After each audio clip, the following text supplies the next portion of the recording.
In today's video, we're talking about the 9 things that runners over 50 shouldn't be doing in their training, and we're doing things slightly different in today's video. I've got the entire South African coaching team from Coach Parry with me on the sofa, and we're going to be diving through the 9 so that you can improve your running well into your 50s, 60s, and beyond. Lindsay Parry, Shona Hendricks, Devlin Eden, welcome.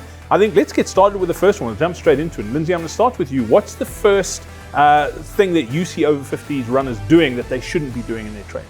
The first thing runners over 50 shouldn't do is race their younger selves. And what do I mean by that? As you get older, you are going to get a bit slower. And if you fight that too hard and continually strive to run the same paces as training that you used to run when you were younger, you're going to end up running much slower in races. By moderating your efforts now and making sure that easy still remains easy, in other words, you are running slower than you were when you were younger, you're actually going to improve your race day performances and your decline is going to be much slower. Honestly, most people make this mistake. So when they fix it, they actually get faster. And you can reverse some of the effects of performance that you are losing as you get older in the short term, but in the long term, really what you're trying to do is to really minimize how much you slow down over the decades. That's brilliant, Lindsay. Thank you so much. I think let's jump straight into the second one again as well. Dev, you've worked with a lot of athletes over 50. What's the one thing you see that they shouldn't be doing? Yeah, right. So one of those things that runners over the age of 50 definitely shouldn't be doing is cutting the rest. Now, I'm referring to the rest in training sessions. So very often, as we're getting older, what we really need to be focusing on, or what our intervals or intensity type sessions really are more about, is improving our coordination and our range of motion. So by resting adequately in a training session itself, or in those interval sessions between the reps, we're allowing for better quality of movement. Yes, in those sessions, we are trying to manipulate certain training adaptations and certain metabolic systems, so anaerobic type of training, for example. But it really is important that the stimulus of rest, getting enough rest between each of those intervals, allows us to achieve those intervals at the right intensity consistently. And I think that's really an important part here, is being able to hit every interval consistently. Now, I'm not saying those intervals need to be all out maximum effort, but they are always going to be firm and out of a comfort zone, and making sure that we can get the consistency and the right intensity in those sessions is really important. And that's where that rest between those intervals is absolutely critical. That's so awesome, Dev, because that's actually something we've never spoken about here on this YouTube channel. So brilliant. The next one is something we speak about a lot on this YouTube channel. It's one of the core principles of our training philosophy here at CoachParry.com. And Shona, this is something that runners, we're talking that shouldn't be doing, but one of them is they neglect doing this. Tell us a little bit about what that is. Yeah, you're so right, Brad. And this is the one thing that I really feel like runners over 50 definitely should not compromise on. And they should not compromise on doing strength training. If you do that, you're really going to be sabotaging your running. The key thing about this is that the number one reason why you're getting slow is that you're losing lean muscle mass quite linearly over time. And because of that, we want to combat it by doing strength training. Aside from that, you're also going to improve your speed. And the great thing that strength training contributes towards is reducing that onset of fatigue. Really, really important as well is that as we're getting older, we tend to pick up a lot more injuries. And so this is going to be your number one aspect to keeping you bulletproof for running. All right, so that's the third thing that runners over 50 shouldn't be doing. And as I said, it is one of the fundamentals of what we promote here at CoachParry.com. So much so that we've put together a free strength training plan for you that you can do at home with minimal equipment needed. All you need to do is click on the link that's in the description below to download it right now. On to the fourth thing that runners over 50 shouldn't be doing. And I'm going to bring you back in here, Lindsay. What's another thing that you see runners, as they get into their 50s, 60s and beyond, don't do that has a major impact on their running? Now, Brad, so the next one is actually quite obvious. I mean, just think about how you feel when you get up in the morning or when you're just about to go out and start a running session. And that is that you feel tighter. Things don't feel like they move like you want them to do. And that's because our mobility is starting to go down as we get older. And most smart runners over 50 rather, don't neglect their mobility work. The longer you can hold on to your range of motion, the less time you're going to spend exercising at the extreme of your range of motion, and that means you're going to reduce your injury risk. So Devlin chatted about that earlier, just in terms of when you're doing your interval work, is that part of what you're trying to do there is to maintain range of motion, and actively doing mobility work, mobility drills, and keeping your flexibility up as you get older is so important to allowing you to enjoy the fruits of running. Lindsay, I can definitely relate to that, getting out of bed in the morning and really struggling, feeling like one of those wind-up toys as you start warming up. So definitely mobility is a huge one. And then the next one is something that I think a lot of runners, not just over 50, neglect, but it becomes more important as you get older. And Dev, I'm going to bring you into this one, and it's cooling down after a run. What do you see? Like, obviously people don't do it, they stop running, but what are the dangers of not cooling down after a run? Yeah, Brad. So like you say, I mean, and we see it with most runners, is you're out for a long run or a training session, and then the sudden stop, and we aren't cooling down enough. The idea of the cool down is when we're in a training session, your physiology, let's say, is up here. So we're talking your heart rate's elevated, you've got a higher blood pressure. Now suddenly you just stop a training session and you're not cooling down properly, that physiology just drops. And very often you might find a little bit of dizziness after a session. You might feel a little bit flat after that session as well. You need to see your cool down as a way of your body slowly returning to some sort of homeostasis or state of rest, if you want to put it that sense. Training sessions as well, there's that breakdown. There's a byproduct of the work that we're doing in every training session. And by cooling down, or at least slowing ourselves down with that cool down before we just stop, allows us to continue flushing the body of those byproducts, which then leads to a much quicker recovery time between training sessions. So almost see your cool down as not a pain to have to do, but see that cool down as speeding up or starting your recovery for tomorrow's session or the next training session.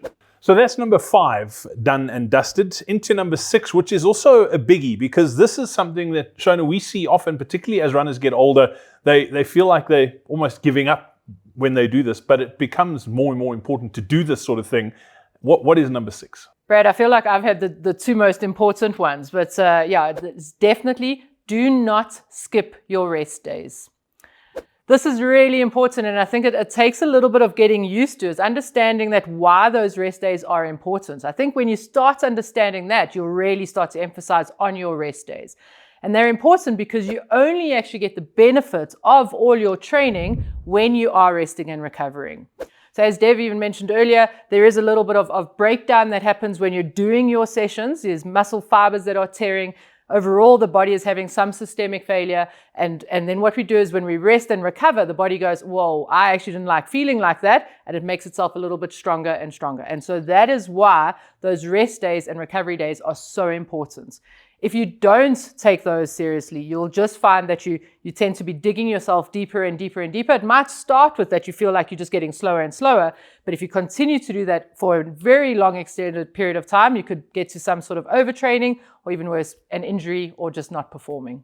Fantastic, Sean. And that sort of leads us really nicely into the next one. And here at CoachParry.com, we've worked with thousands of runners over the age of 50 over the last decade. And one of the things that we see so often is that runners over 50 are running in some sort of pain. And Lindsay, that's the next thing that runners over 50 shouldn't be doing, and that is running through pain. Why is that a problem, and how do we avoid doing it?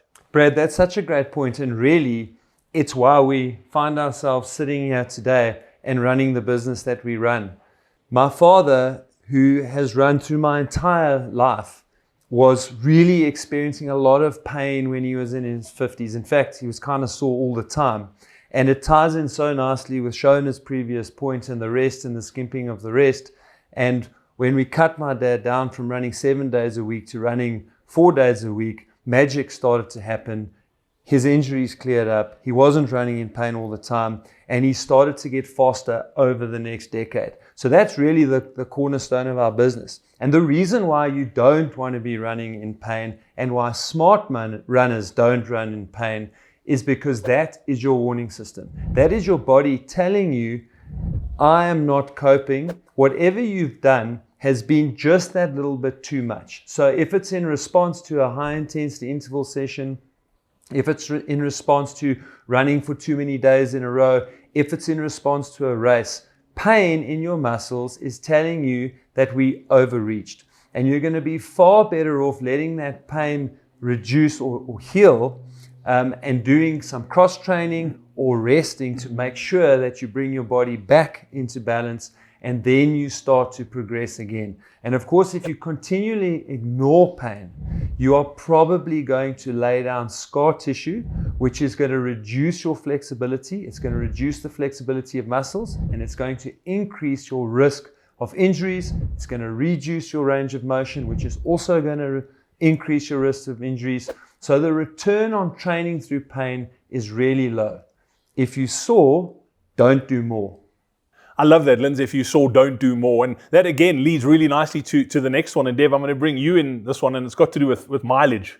Yeah, Brad. So as Lynn said, don't do more when you saw. That's a very big mistake. And I see it with so many people. I've got the odd one-on-one client who gets out there and all they're doing is chasing a number in terms of their kilometers or their miles that they're running every day or every week. And it really is a big thing. I want to use an example. So for example, Lindsay and running a 10K distance and me running a 10K distance, it's the same distance, but it's going to take us from a duration point of view quite a different time.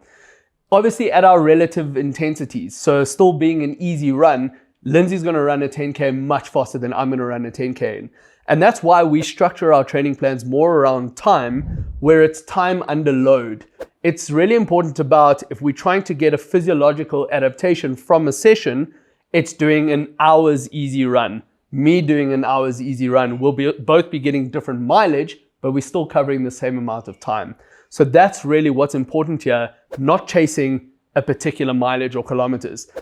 And a common question we often get is, yeah, but what about my long run in that week? It's just not long enough. And it's really not about that one training session or the mileage of that one long run. It's really more about how much mileage we're accumulating in a week, and then week in, week out, month in, month out, being consistent with that training that actually gets us better gains than doing that one long run or one quality session in the week. Brilliant, thanks, Dev. So on to the ninth thing that smart runners over the age of 50 shouldn't be doing. And Shona, I'm going to bring you in on this one. And for a lot of runners, once they hit the age of 50, unfortunately, it's a natural function of aging. We tend to get a little bit slower, and we want to try and hang on to those gains as we age. And because we're getting slower, we feel like we need to work harder. When it comes to that, what is something that runners over 50 shouldn't be doing? Yeah, Brad, excellent. And this really takes into account Lindsay and Dev's last 2 points. So the no pain, no gain, and the constantly reaching for too much mileage is exactly that. Rather, aim to be consistent as opposed to just trying to do too much and through too much pain and not even considering that. Look perhaps at adjusting your overall volume and perhaps intensity, or adjusting the type of aerobic work that you're needing to do.